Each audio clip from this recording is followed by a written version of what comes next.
Hi friends, అందరూ ఎలా ఉన్నారు? మనం ఈ వీడియోలో సామ్సంగ్ ఎగ్జినోస్ 990 ప్రాసెసర్ గురించి డీటెయిల్గా తెలుగులో తెలుసుకుందాం. ఇంకెందుకు ఆలస్యం, let's get in to the video. Friends, నేను రీసెంట్గా స్నాప్డ్రాగన్ 865 ప్రాసెసర్ మీద ఒక ఇన్ఫర్మేటివ్ వీడియో అనేది చేశాను. ఇంట్రెస్ట్ ఉన్న వాళ్ళు ఒకసారి ఆ వీడియోని కూడా చూసి నచ్చినట్లయితే లైక్ చేయండి, సబ్స్క్రైబ్ చేయండి, షేర్ చేయండి. కమింగ్ టు ద టాపిక్, నేను ఈ ఎగ్జినోస్ 990 ప్రాసెసర్ గురించి మీకు క్లారిటీగా అర్థమయ్యేటట్టు చెప్పాలంటే ఫస్ట్ నేను దీని గురించి ఇంట్రడక్షన్ ఇవ్వాలి. అంటే ఎగ్జినోస్ 990 ప్రాసెసర్ అనేది ఏంటి అనేది మీకు డీటెయిల్గా చెప్పాలి. తర్వాత నేను ఫ్యూచర్స్ అయితే ఎక్స్ప్లెయిన్ చేస్తాను. ఈ ప్రాసెసర్ మనకి గ్లోబల్గా అయితే 2019లో అనౌన్స్ చేశారు. అయితే ఈ ఎగ్జినోస్ 990 ప్రాసెసర్ని 2020లో S20 సిరీస్లో మాత్రమే యూజ్ చేయడం జరిగింది.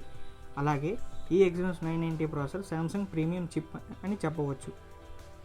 సామ్సంగ్ ఈ Exynos 990 processor 5G Exynos modem 5123 on 7nm EUV అనే ప్రాసెసర్ టెక్నాలజీ అనేది వాడటం జరిగింది అనేది ఒక ఇన్ఫర్మేషన్.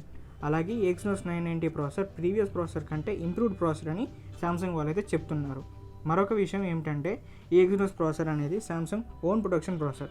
అంటే సామ్సంగ్ కంపెనీ వాళ్ళే స్వయంగా ఈ ప్రాసెసర్ని ప్రొడ్యూస్ చేస్తారు. మళ్ళీ ఈ సామ్సంగ్ ఈ ఎగ్జినోస్ ప్రాసెసర్ అనేది ఏ ఫోన్లో మనం చూడం. ఇంకా ముందుగా ఎగ్జినోస్ 990 స్పెక్స్ అంటే స్పెసిఫికేషన్స్ గురించి నేను మీకు తెలుగులో అర్థమైనట్టు చెప్తాను. తర్వాత దీని ఫీచర్స్ గురించి కూడా ఎక్స్ప్లెయిన్ అయితే చేస్తాను. ఎగ్జినోస్ 990 ప్రాసెసర్లో వాడిన ప్రాసెసర్ 7nm EUV. దీనికి అర్థం ఏంటంటే EUV అంటే ఎక్స్ట్రీమ్ అల్ట్రావైలెట్ లిథోగ్రఫీ.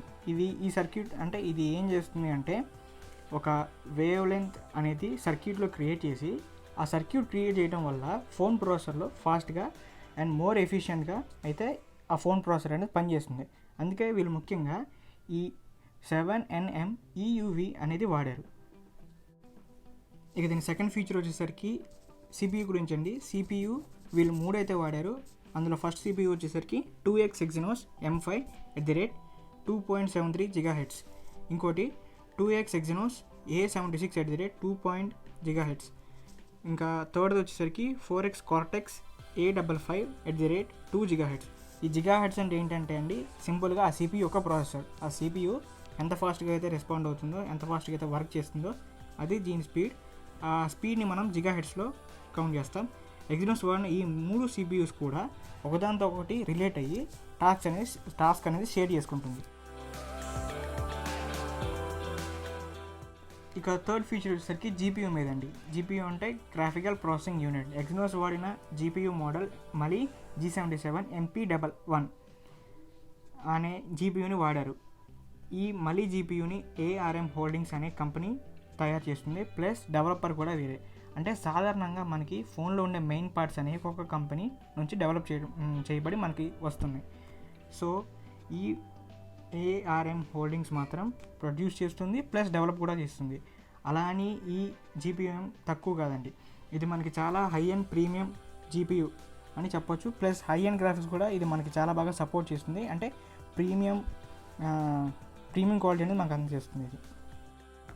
అయితే ఈ 3 CPUsలో అయితే ఒకటి అయితే వేరే కంపెనీ నుండి అయితే వీళ్ళు వాడారు. అయితే మిగతా 2 అయితే సామ్సంగ్ది. ఆ 2 ఏంటంటే 2x ఎగ్జినోస్ M5 అనేది సామ్సంగ్ది, ఇంకోటి ఎగ్జినోస్ A76 అనేది కూడా సామ్సంగ్ది. ఇంకా 4x కార్టెక్స్ అనేది వేరే కంపెనీకి సంబంధించిన CPU అండి. ఇక ఫోర్త్ ఫీచర్ వచ్చేసరికి ఎగ్జినోస్ ఆర్టిఫిషియల్ ఇంటెలిజెన్స్ మీద అండి. వీళ్ళు క్లారిటీగా చెప్తున్నారు. వీళ్ళైతే డ్యూయల్ కోర్ అనేది వాడారు. అంటే 2 ఆర్టిఫిషియల్ ఇంటెలిజెన్స్ అనేది వాడారు ప్రాసెసర్లో. ఒక వచ్చేసి NPU, మరొకటి వచ్చేసరికి DSP అంటే దేవిశ్రీ ప్రసాద్ ఏదో కాదు, ఒక ఆర్టిఫిషియల్ ఇంటెలిజెన్స్. అయితే నేను వీటి గురించి ఎక్స్ప్లెయిన్ చేస్తాను ఇప్పుడు. మనం దాకా చెప్పుకున్నట్లుగా డ్యూయల్ కోర్ వాడారు, అంటే 2 ప్రాసెసర్లు వాడారు. అయితే ఫస్ట్ ప్రాసెసర్ NPU అంటే neural processing unit. Neural processing unit అని ఎందుకు ఇచ్చారంటే మన నర్వస్ సిస్టమ్ అయితే ఇన్ఫర్మేషన్ ఎంత ఫాస్ట్గా అయితే సెండ్ చేస్తుందో ఈ NPU కూడా అంతే ఫాస్ట్గా రెస్పాండ్ అవుతుంది. సో దీనికి న్యూరల్ ప్రాసెసింగ్ యూనిట్ అయితే ఇచ్చారు, నేమ్ అయితే ఇచ్చారు. అయితే ఈ NPU మెయిన్గా అయితే సామ్సంగ్ కెమెరా కోసం అయితే వాడారని మనకి ఒక పెద్ద ఇన్ఫర్మేషన్ అయితే వీళ్ళు ఇచ్చారు. దీని గురించి నేను ఒక చిన్న ఎగ్జాంపుల్ అయితే ఇద్దాం అనుకుంటున్నాను. అంటే మనం ఈ NPU ఉన్న ఫోన్ కెమెరా ఎదురుగా నుంచొని ఫోటో దిగుతున్నట్లయితే మన ఫేస్ని ఇది తొందరగా ఐడెంటిఫై చేసి మన చుట్టుపక్కల ఉన్న ఆబ్జెక్ట్స్ కంటే మన ఫేస్కి ఎక్కువ ప్రిఫరెన్స్ ఇచ్చి మన స్కిన్ టోన్ని బట్టి, లైటింగ్ని బట్టి మన ఫోటో అనేది ఎగ్జాక్ట్గా అంటే క్లారిటీగా వచ్చేటట్లు ఫోటో అయితే క్యాప్చర్ చేస్తుంది. మెయిన్ రీజన్ ఇది వాళ్ళు ఈఎన్బిని వాడటానికి. ఇక సెకండ్ ఆర్టిఫిషియల్ ఇంటెలిజెన్స్ ప్రాసెసర్ గురించి మాట్లాడుకున్నట్లయితే అది డిఎస్పి, అంటే డిజిటల్ సిగ్నల్ ప్రాసెసర్ అని దీనికి అర్థం. ఇక ఇది మనకి కాల్స్ తీసుకోవడానికి, వాయిస్ రికార్డ్ చేయడానికి, కాల్స్ రిసీవ్ చేసుకొని వాళ్ళకి ఇన్ఫర్మేషన్ షేర్ చేయడానికి, సంథింగ్ వాయిస్కి సంబంధించినది అయితే ఈ డిఎస్పి అనేది హ్యాండిల్ అయితే మనకి చేస్తుంది. అంటే మనం ఇన్ఫర్మేషన్ అంటే వాయిస్ రికార్డ్ చేసుకోవడానికి, ఫోన్ కాల్స్ ముఖ్యంగా మాట్లాడడానికి ఈ డిఎస్పి అయితే యాక్టివేట్ అవుతుంది. ముఖ్యంగా వీళ్ళు డిఎస్పి అనేది వాడారు. ఇక దీని ఫిఫ్త్ ఫీచర్ వచ్చేసరికి ఎగ్జినోస్ 5G మోడెమ్ గురించి. ఎగ్జినోస్ ఇందులో వాడిన మోడెమ్ 5123. అయితే దీని పీక్ స్పీడ్ అంటే టాప్ స్పీడ్ వచ్చేసరికి 7.3 GB/s ఈ మోడెమ్ అయితే సపోర్ట్ చేస్తుంది. ఇక స్టోరేజ్ విషయానికి వస్తే వీళ్ళు 2 టైప్స్ ఆఫ్ స్టోరేజ్ని అయితే డిఫరెంట్ టైప్స్ ఆఫ్ మోడల్స్లో వాడారు. ఒకటి యూఎఫ్ఎస్, తర్వాత ఇంకోటి యూఎఫ్ఎస్ 3.0, యూఎఫ్ఎస్ 2.1 అని 2 వాడారు. ఇక ఈ యూఎఫ్ఎస్ అంటే యూనివర్సల్ ఫ్లాష్ స్టోరేజ్ అండి. మనం జనరల్గా వాడిన ఫోన్స్, ట్యాబ్లెట్స్ ఉంటాయి చూడండి, వాటిల్లో అయితే EMMCS అని స్టోరేజ్ యూనిట్ని వాడతారు. కానీ శాంసంగ్ ఎందుకు ఈ యూఎఫ్ఎస్ని వాడిందంటే, మనం ఇందాక చెప్పుకున్నట్లుగా EMMCS అనే స్టోరేజ్ యూనిట్ చాలా చీప్ అండ్ స్లోగా కూడా ఉంటుంది. సో ఆ స్లో రేట్ని తగ్గించడానికి శాంసంగ్ యూఎఫ్ఎస్ స్టోరేజ్ యూనిట్ని వాడింది. ప్లస్ దీనివల్ల యూజ్ ఏంటంటే, మనకి ఫోన్ చిప్సెట్ని ప్లస్ మెమరీని 2 కంబైన్ చేసి ఇదైతే హ్యాండిల్ చేస్తుంది. సో మనకు కావాలనుకున్న ఇన్ఫర్మేషన్ చాలా ఫాస్ట్గా అయితే మనం ఫోన్ నుంచి రిసీవ్ చేసుకుంటాం. అయితే సేమ్ అండి, సేమ్ 2.1 యూఎఫ్ఎస్లో కూడా వాడారు. కాకపోతే ఈ 2 స్టోరేజ్ యూనిట్స్ ఒక ఫోన్లో అయితే మాత్రం వాడరు. అది ఏ ఫోన్లో వాడారో శాంసంగ్ అయితే డిసైడ్ చేసుకుంటుంది. దీని 6th ఫీచర్ వచ్చేసరికి కోర్స్ గురించి అండి, అంటే ప్రాసెసర్ కోర్ గురించి తెలుసుకుందాం. శాంసంగ్ ఇందులో ఎగ్జినోస్ 990 ప్రాసెసర్లో 3 క్లస్టర్ ఆఫ్ కోర్ ప్రాసెసర్ని అయితే వాడిందని చెప్తుంది. అయితే ఫస్ట్ కోర్ వచ్చేసరికి శాంసంగ్ది, ఇంకా మిగతా 2 వచ్చేసరికి కార్టెక్స్ అంటే మైక్రోసాఫ్ట్ అండి. ఈ 2 ఇప్పుడు మనం ఆ 3 కోర్స్ గురించి తెలుసుకుందామండి.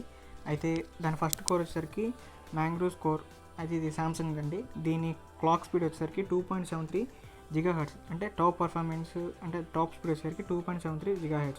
ఇంకా మిడిల్ కోర్ అంటే మధ్యలో ఉండే కోర్ స్పీడ్ ఎంతంటే 2.5 GHz, ఇది కార్టెక్స్ది. ఇంకా థర్డ్ వచ్చేసరికి కార్టెక్స్ A76 అనేది వీళ్ళు 3 ఫైనల్ ప్రాసెసర్ కోర్స్ని అయితే వాడారు. అయితే లాస్ట్ దాని స్పీడ్ వచ్చేసరికి 2 GHz అనేది వీళ్ళు నోటీస్ చేశారు. అయితే ఇవి ఎందుకు పనిచేస్తాయి అంటే, మామూలుగా థర్డ్ ప్రాసెసర్ కోర్ అయితే మనం జనరల్గా తీసుకునే మైనర్ టాస్క్స్ ఉంటాయి కదండి, అంటే ఫోన్ కాల్ చేయటం, కెమెరా ఫొటోస్ తీయటం, ఇలాంటివన్నీ ఈ థర్డ్ కోర్ ఏదైనా హ్యాండిల్ చేస్తుంది. అయితే ఇంకొకటి ఏంటంటే, మనకి పవర్ ఎఫిషియన్సీ అనేది కూడా పెరుగుతుందంటే, అంటే పవర్ మనకి ప్యాకేజ్ లాగా వస్తుంది, అంటే కొంచెం పవర్ అయితే మిగులుతుంది. అయితే ప్రీవియస్ కోడ్తో కంపేర్ చేయడం వల్ల దీని పర్ఫార్మెన్స్ అనేది 20% ఇంప్రూవ్ అయిందని చెప్తున్నారు. కంపేర్డ్ విత్ మనకి అంటే ఎగ్జినోస్ 9820 ప్రాసెసర్తో కంపేర్ చేస్తే ఇది మనకి కొంచెం ఇంప్రూవ్డ్ ప్రాసెసర్ అని చెప్పొచ్చు. ఇన్ఫర్మేషన్ మీకు నచ్చినట్లయితే please subscribe, like and share.